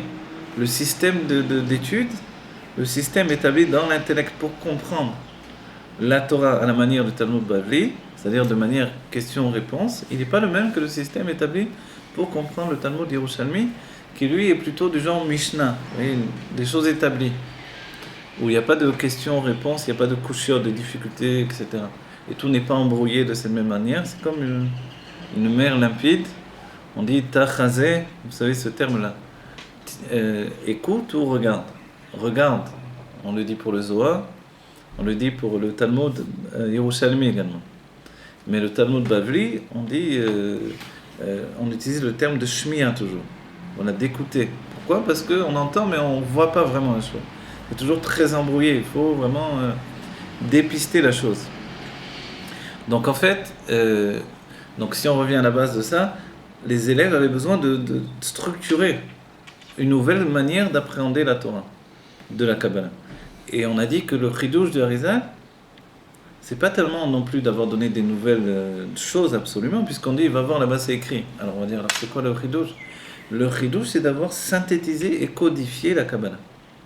Vous voyez? Mais si on cherche bien, on va tout trouver ce qu'il a dit. C'est-à-dire on dira l'un des grands enseignements du Harizal qui nous permet de comprendre les choses, c'est les partsoufim. Ah oui. Les partsoufim sont les structures intérieures des sphirotes par rapport au nom divin, etc. On va dire, mais est-ce que ça n'existait pas dans le Zohar auparavant? Oui. Le Zohar parle d'Abba, de Ima, Alors on va dire, alors pourquoi? Parce que le Harizal va le codifier, le synthétiser et l'utiliser à répétition. Vous voyez? Dès le moment où il place une structure intellectuelle établie, il va l'utiliser. On fonctionne avec ce système. Donc nous, dans la Chassidut Chabad également, on aura besoin de ce système-là. Et s'il n'y avait pas eu le Harizal, on n'aurait pas de terme pour expliquer correctement les choses. On saurait encore chercher sur quel pied danser d'un certain point de vue. Donc c'est pas que le Ramak n'a rien fait justement. Il fallait le Ramak pour amener le Harizal. Et c'est pour ça que ce sont les mêmes élèves. Le Ramak prend toute la Kabbalah précédente et l'organise. Mais organiser, c'est pas transformer. Il ne va pas transformer. Il organise, il fait du céder dans tout ça. On va dire il y a même chez le Ramak des choses qui ne sont pas chez le Harizal. Et le Harizal, reprenant les mêmes élèves, il ne va pas les répéter. C'est-à-dire comment on dit, linguistique, l'étymologie même de la Kabbalah, c'est le Ramak qui va l'expliquer. On a dit, qu'est-ce que c'est Keter, Kataliser, comme on a vu au début du Nbet, atteint un petit peu toute la chose, qu'est-ce que veut dire le mot Keter, qu'est-ce que veut dire le mot Chokhmah, il va expliquer comme un dictionnaire dans le Pardes Rimonim toutes les notions de Kabbalah. Donc évidemment, celui qui ne les a pas étudiés, c'est un manque. Et quand on les étudie, donc ça nous donne une base pour comprendre le Harizal. Le Harizal ne viendra pas expliquer tout ça. Parce que justement, il se base sur le Ramak. Vous comprenez? Mais ensuite, il va tellement synthétiser. Le Tzimtzum Rishon, on dit c'est un chidouche du Harizal. Le Ramak n'en parle pas. Mais c'est pas non plus que ça n'existe pas du tout dans la Kabbalah auparavant. C'est que c'est pas fixé, vous voyez. C'est pas systématisé. De moment. C'est la confusion, ce Tzimtzum. Alors le Tzimtzum, c'est lui qui est la base de pas mal de marloquettes, parce que justement, on va dire, il déchire l'univers divin en deux. Le Ramak parle dans Atzmut, dans l'essence de Dieu, finalement. Il n'y a pas de sortie de l'essence, tout est dans l'essence de Dieu. Il n'y a pas de place à la marloquette. Le Ramak ne vient pas apporter la marloquette. Il ne vient pas apporter la dispute, les avis différents. Il parle d'un même Dieu avec des dévoilements infinis qui a été compris dans plusieurs époques par plusieurs sages. Un rapporte comme ça, l'autre le comprend comme ça, l'autre. Voilà ce que fera le Ramak. Avec son analyse personnelle également. D'accord ? Le Harizal ne fera pas du tout ce travail-là. Il va tout intégrer et ressortir par son propre langage, son propre système personnel.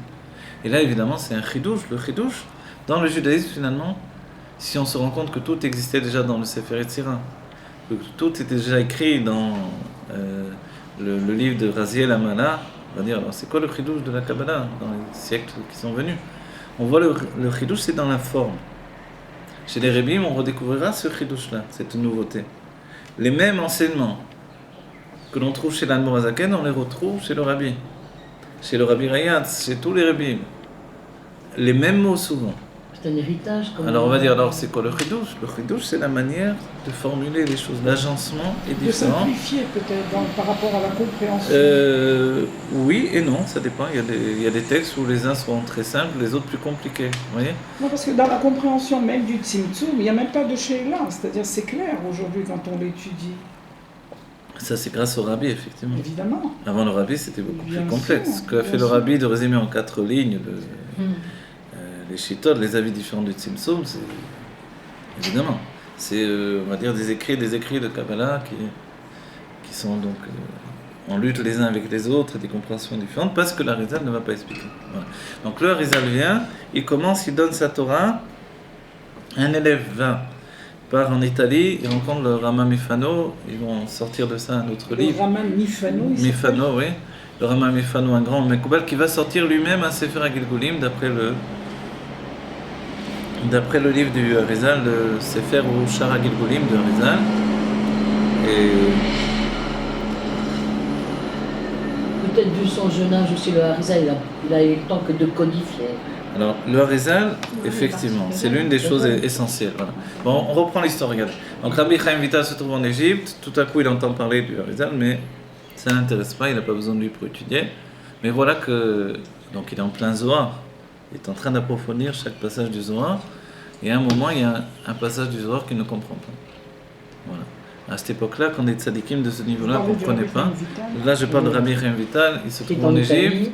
Non, en Égypte, voilà, il y a beaucoup d'élèves, mais l'élève essentiel maintenant sur lequel on va se concentrer, c'est pour ça que j'ai fait précéder. Ah oui, un autre point juste avant. Pourquoi, alors on a dit, comment ça se fait quand même que dans la Chassidut on va rapporter, c'est quelque chose que le Rabbi rapporte dans Shar Emunah, voilà, j'avais commencé à dire ça. Pourquoi dans la Chassidut on va rapporter des enseignements d'autres élèves que Rabbi Chaim Vital, alors que le Harizal a repris les écrits? Parce qu'on a une tradition qui nous vient de Achia Shiloni. Quels textes on peut étudier, quels textes sont fiables où il n'y a pas eu de problème de compréhension entre les élèves. Donc, c'est ces textes-là que par Massoret, par tradition, on sait qu'on peut étudier. Et les Rébim, et c'est pour ça que c'est important de ne pas se détourner de la voie des Rébim, parce que les Rébim de tradition nous ont rapporté des textes des élèves du Harizal, comme par exemple les écrits de Emek Amener, etc., que l'on peut étudier sans avoir de soucis de se dire ils ont peut-être des problèmes de compréhension. Parce que tout le monde l'a intégré, Non, les Sfaradim n'étudieront pas. Ah oui, non, je parle des élèves de... Voilà, tous les élèves ont intégré effectivement la Torah, mais est-ce qu'ils ont vraiment compris? N'oubliez pas, alors voilà, et maintenant on va dire, c'est très peu de temps que la Harizal enseignait. C'est pas des années d'enseignement. D'accord? C'est-à-dire peut-être une période de 2 ans, maximum 3 ans. Il va enseigner 1 an et quelques mois Rabbi Chaim Vital pour tous les Ktivei Harizal que l'on possède. Et qui ne sont pas tous les Ktivei Harizal, parce qu'il y a d'autres qui sont avec Rabbi Chaim Vital dans la tombe, qu'on retrouvera dans la Géoula sans doute. Alors on revient en arrière. Donc Rabbi Chaim Vital est en Égypte, il a des soucis, il ne comprend pas. Il commence à jeûner, à pleurer, à se mortifier à prier Dieu qui lui laisse comprendre ces passages du Zohar, il comprend que le problème c'est lui, c'est pas ce sont des tzadikim, mais ils savent très bien que la compréhension vient de Dieu. Donc il ne peut pas supporter de vivre comme ça. C'est-à-dire, pour lui, la vie s'arrête. Il ne peut pas vivre dans un monde où il ne comprend pas le Zohar. Donc il pleure et puis il fait un rêve. Et dans le rêve, on lui dit, va, monte à Tzfat, va voir le Harizal, Rabbi Shlomo Luria Yitzhak, comment ça s'appelle Rabbi Yitzhak Luria Ashkenazi, Rabbi Shlomo, après c'est un autre, toute une grande famille Ashkenazi, Rabbi Yitzhak Luria Ashkenazi, et lui, il va t'enseigner ce que tu ne comprends pas. Alors il fait ce rêve, il se dit, bon c'est un rêve. Les sages ne faisaient pas toujours attention aux rêves comme nous. Et il continue, il ne comprend pas toujours pas, il essaie d'étudier, il passe ses journées à essayer de comprendre. La nuit, il refait le même rêve à répétition, jusqu'à ce qu'à la fin, ils disent, bon d'accord, c'est comme ça, je vais aller le voir.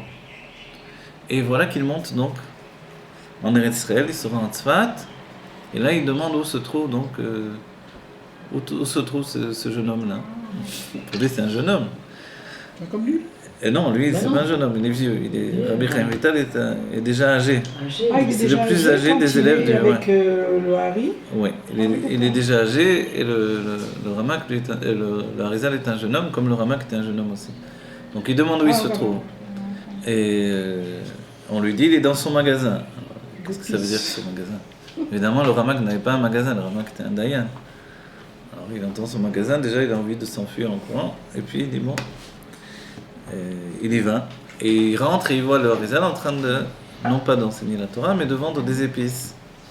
Alors évidemment il est choqué, il se dit mais j'ai rien à faire avec cet homme-là, et le Harizal se tourne vers lui, il va directement vers lui, il sait qu'il est immédiatement, sans avoir été présenté, il lui dit viens suis-moi. Alors lui il est étonné, il le suit, il rentre dans une pièce, et le Harizal commence à lui enseigner la Torah. Alors là, il est émerveillé. Il ne lui enseigne pas, ceci dit, ce pourquoi il est venu. Il est émerveillé et puis il se rend compte que, évidemment, c'est un homme kadosh et qu'il a une connaissance infinie. Et il lui demande de lui enseigner ce passage du Zohar qu'il ne comprend pas. Et le Harizal dit, je n'ai pas la permission pour l'instant de te l'enseigner. Alors Rabbi Chaim Vital, il part brisé. Encore une fois, il pleure. Ouais, il pleure, il fait des jeûnes, etc. Et jusqu'à ce que le Harizal l'appelle et lui dise ça y est, on m'a permis, et lui donne l'enseignement. Et de là, ça y est, il devient son élève. Son élève attitré, c'est-à-dire que maintenant, le Harizal lui dévoile également, sache que je suis venu au monde pour te dévoiler la Torah. C'est-à-dire que le Harizal, c'est pour ça que c'est difficile de comprendre exactement qui est le Nassiador, on va dire, à cette époque-là. Est-ce que c'est Rabbi Chaim Vital ou le Harizal, finalement? Pourquoi? Par rapport à l'âge, et si c'est son élève, ça peut pas être lui. Non, pas par rapport à l'âge, parce que c'est pas un problème l'âge ici, mais par rapport au fait que le Harizal dit d'une certaine manière, je suis venu au monde que pour toi. Oui. Je suis venu au monde que pour toi, mon but c'est de te transmettre la Torah. Peut-être que le passage de l'âme s'est passé de l'un à l'autre. Bon, de toute façon, c'est des choses que le rabbi peut expliquer, pas moi, mais quoi qu'il en soit, je me suis posé la question quand même. Maintenant, il va être son enseignant attitré et l'élève attitré. C'est-à-dire, de tous les élèves, c'est lui qui va être l'essentiel, puisqu'il va dire, vous n'avez pas compris, le seul qui a compris, c'est lui. C'est dur pour les autres élèves, mais on sait où on va. Parce qu'ils sont en train de préparer une époque à venir, qui est l'époque, en fait, l'époque de la Géoula. C'est-à-dire, on a besoin de ce passeport pour la Géoula, ce langage-là, cette compréhension-là. Aujourd'hui, on dit Chabad tranquillement, comme si de rien n'était, mais Chabad, c'est de la Kabbalah. Voilà, et on dit Chabad parce qu'il y a eu le Harizal. Maintenant, tout le monde ne sait pas ce que c'est Chabad, à part le mouvement Chabad, mais c'est Chokhmah Bina Vedat, et que ça sous-entend aussi les Partsofim, etc., etc. Voilà. Donc tout ça, ça commence avec la rencontre de Rabbi Chaim Vital et du Harizal. Et là commence une nouvelle période. Combien va durer? 1 an et quelques mois uniquement. Simplement. Comment il va intégrer? Maintenant, c'est des milliers d'écrits. Des milliers d'écrits. On a dit, on n'a même pas, je ne sais pas si on a la moitié des écrits. Comment c'est possible qu'un homme ait pu écrire autant, intégrer, c'est pas juste d'écrire, il faut comprendre aussi. Alors il y a des choses qui sont expliquées dans les écrits du Harizal. C'est que le Harizal a pris son élève, on dit, et ça c'est pas forcément écrit par Rabbi Chaim Vital lui-même, mais on dit que le Harizal avait encore, comme certains sages, les cendres de la vache de la Paradoma, qu'il aurait donné des cendres de la Paradoma sur Rabbi Chaim Vital enlever l'impureté de la mort. Ensuite, ce qui est sûr, et ça c'est écrit, c'est qu'il a fait tremper dans le puits de Myriam. Il a mené la Kinneret exactement, il a dit là se trouve le puits de Myriam, un endroit précis. Il lui a dit vas-y trempe-toi ici. Et il s'est trempé à l'endroit même du puits de Myriam. Et à ce moment-là, en fait, tout s'est ouvert en lui. Et également, et c'est écrit dans le Shara Gilgulim, ont pénétré dans Rabbi Chaim Vital des tas de dames, de tzadikim pour lui permettre d'accomplir cette mission. Sont rentrés Rabbi Akiva en lui, Rabban Yochanan ben Zakkai, avec tous leurs élèves, ils sont venus au-dedans de lui, se rajouter à son âme. Donc il avait des kélim maintenant surhumains, de manière surhumaine totalement, pour intégrer cette Torah-là. Et là, il a commencé à assimiler, et à écrire. Parce que le Harizal a énormément parlé, il fallait écrire et savoir comment écrire finalement. Et là, tout ça continue. Donc pendant maintenant 1 an à peine et quelques mois, il a tout écrit, jusqu'à ce qu'effectivement, ils sont arrivés à un moment où il y avait un grand secret, le secret de la... C'est une image, mais c'est le secret de la biche qui est mordue par un serpent pour donner bas, une biche qui est une biche, petite, je sais pas comment dire, petite biche qui est de montagne, qui est dans les montagnes, sur les rochers, et qui pour accoucher, donner bas, comment dire, donner bas, elle a besoin, exactement, elle a besoin d'être mordue par un serpent. Quand le serpent la mord, alors elle donne bas. Mais elle meurt alors à ce moment-là, non ? Alors, non, je crois pas, parce que ça lui déclenche l'avortement. Ouais. Pas l'avortement, la naissance. La naissance, ouais. Alors la question, est-ce qu'elle meurt ou est-ce qu'elle meurt pas ? C'est le sujet même c'est le sujet même, si vous voulez. C'est-à-dire comment c'est possible de donner naissance par la morsure du serpent. Bah oui, c'est bien ce qui nous arrive. Voilà. C'est ça l'image. On a eu besoin. Donc c'est l'histoire, c'est l'histoire du bien et du mal. Voilà. Pas juste l'histoire, le secret du bien et du mal, et le secret de, effectivement, c'est Yelet HaShachar, le secret de la naissance. Le secret de la naissance, c'est le secret de la naissance de la Géoula qui est enfantée par l'exil. Rabbi a repris souvent ce sujet-là. C'est-à-dire que le bien vient par l'influence du mal également. Le Baal Shem Tov dira un Ra ou qui c'est la Tov. Le mal est un escabeau pour dévoiler le mal est un escabeau pour dévoiler le bien. Vous voyez ? Non, en fait, le mal n'existe pas à part entière. Non, mais sa source, elle est plus élevée que le bien dévoilé. Que le bien dévoilé, voilà. Mais pas que le bien caché. Non, que le bien dévoilé, bien sûr. Voilà, exactement. Donc, en fait, quand il lui a dévoilé ce secret, évidemment, là, on n'a rien dévoilé, le vrai secret profondément, qu'est-ce que ça veut dire ? Alors, il lui a demandé Rabbi Chaim Vital lui a demandé de le dévoiler, le Harizal a refusé, il a dit, si je te dévoile ça, alors je quitterai ce monde. Ah, il lui a dit ? Il lui a dit. Et Rabbi Chaim Vital alors s'est calmé. Et puis il n'a pas réussi à s'empêcher. Finalement, il lui a redemandé. Et le Harizal lui a dit, sache que je ne peux pas te refuser. Je suis venu au monde pour te dévoiler à toi. Mais si je te le dévoile, ce secret, je le paierai de ma vie. Et ça a été trop dur. Et le Rabbi Chaim Vital lui a quand même demandé. Et le Harizal est parti comme ça. Il a quitté ce monde à partir de là. Maintenant, quand il a quitté ce monde, évidemment, le Harizal avait demandé qu'au moment de l'enterrer, il fallait le porter au mikvé du Harizal où on se trempe, donc qui est toujours le mikvé du Harizal, donc qui est une source qui alimente le mikvé constamment, donc c'est de l'eau glacée parce que c'est une eau de source. Et le Harizal avait dit que personne ne me trempe, je me tremperai moi-même. Et il emportait ses élèves au mikvé, donc avant de l'enterrer.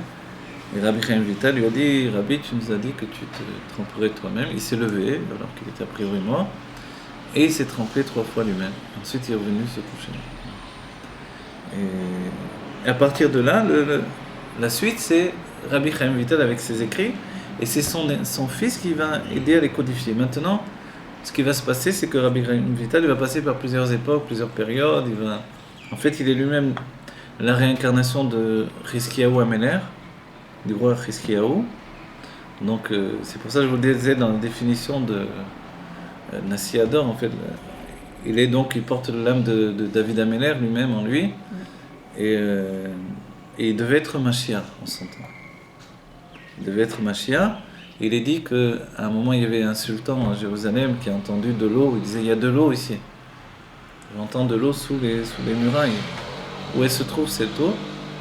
Et des hommes du sultan lui ont dit que les Juifs, ils doivent savoir. Fait appeler un des grands sages des Juifs.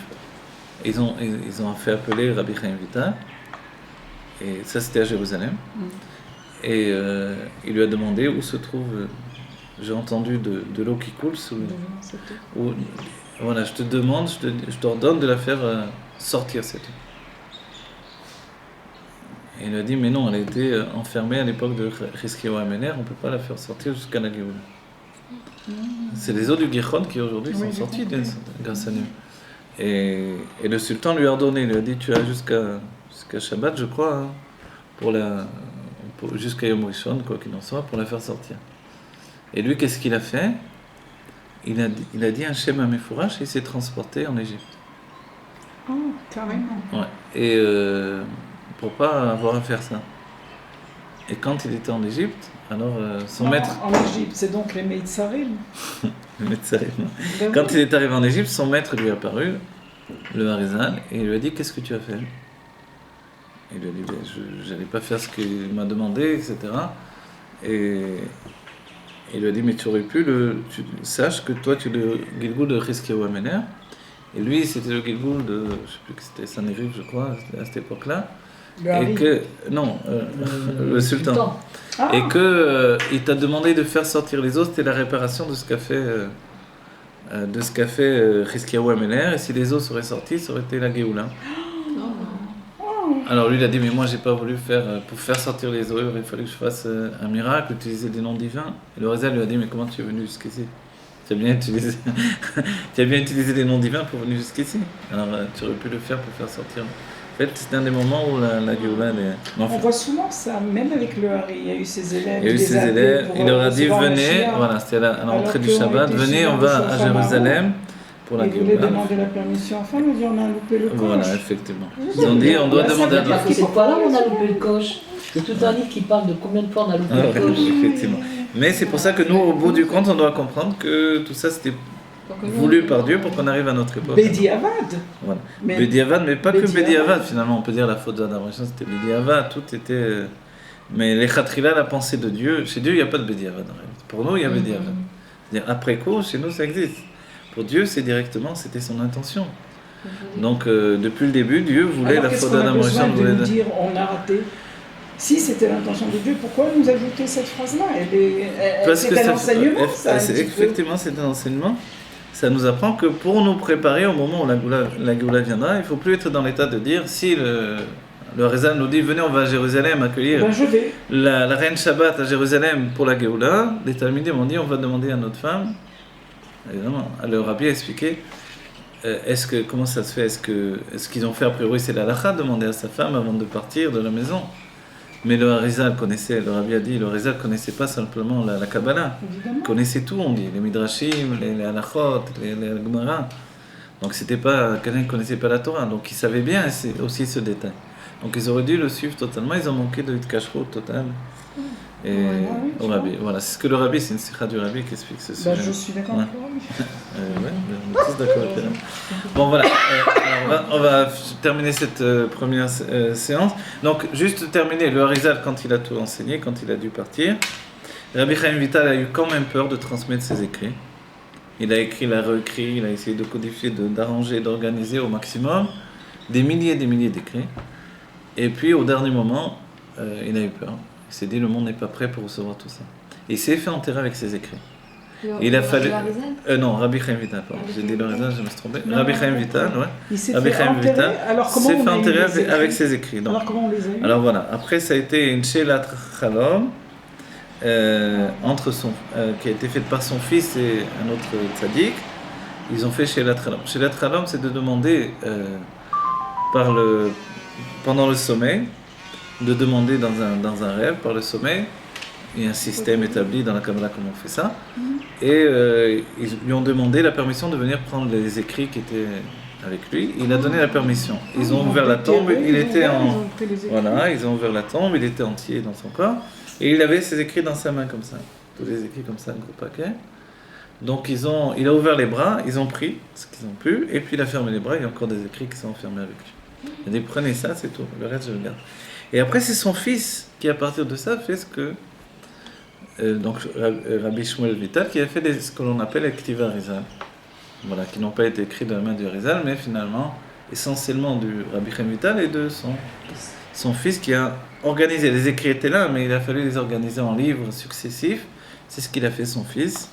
Voilà, disons, on va terminer là cette première partie de notre cours. On a fait pour l'instant l'historique de la Kabbalah, pour nous remettre un peu sur les rails du sujet. C'est important de le savoir. Et c'est pas terminé, puisqu'après il faut rentrer dans le monde de la Chassidut et Son des fils, voilà. excusez-moi, c'est Moshe Vital? Non, Shmuel Vital. Rabbi Shmuel Vital. Voilà. Que vite on a la Géoula Amitit Vashlema, Teref Mian Mamash, avec le Rabbi Maner Mashiach. Voilà, que tous ces enseignements-là, ils soient pour nous une évidence, pas simplement l'historique, ça fait partie de notre judaïsme, il faut le savoir avoir un peu des points de repère, mais ensuite que l'on pénètre dans les sujets de la Kabbalah, que l'on explique de la meilleure façon possible. Amen.